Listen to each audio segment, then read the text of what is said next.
Question 1. Pathogens cause infectious diseases in animals and plants. Draw one line from each disease to the type of pathogen that causes the disease. Okay, so this is one you just really need to sort of know. Malaria is the example that most students are sort of familiar with. It's caused by protists, which is carried by mosquitoes. We've then got gonorrhea and measles. Well, measles is a virus, and gonorrhea is a bacteria.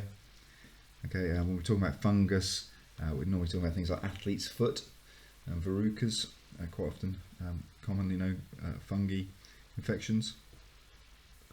Be really careful here that there is only one line.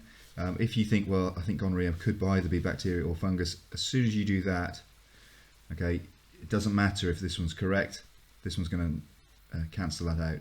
So one line only, okay, and try and make it as clear as you can. And if you want to cross the line out, make sure it's very clear. You might even write a note, you know, this one, not this one. Part B. Some parts of the human body have adaptations to reduce the entry of live pathogens. Look at figure 1. Okay, we've got figure 1 here. There's the lungs, there's the heart, and the trachea here.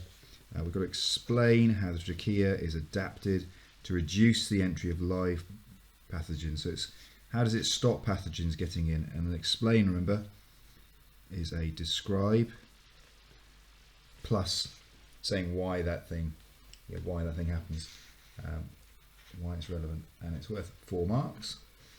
So 1, 2, 3, 4. So I'm looking here really for 2 different adaptations, and I'm going to explain how each of them works, okay, because it's a describe plus. So the first thing we know about the trachea is there's mucus.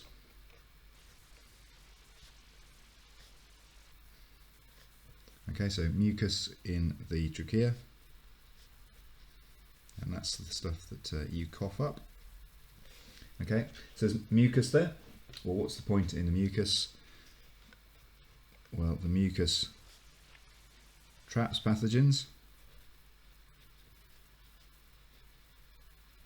Okay, so that's the first thing.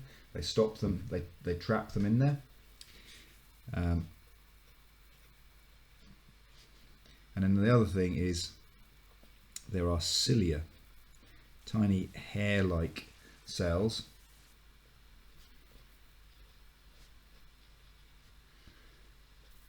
Okay, so there are cilia in the trachea as well, and their job is to help to move. And an example of me coughing, and that's going to be what's happening there is that the mucus in my trachea, the cilia are moving it up and away from my lungs. Let me just, so cilia help move pathogens, I can't think today, help move pathogens up and out of trachea. Okay, so you get these tiny little hair-like structures that catch the mucus, and then when you cough, they help to push it out of the trachea.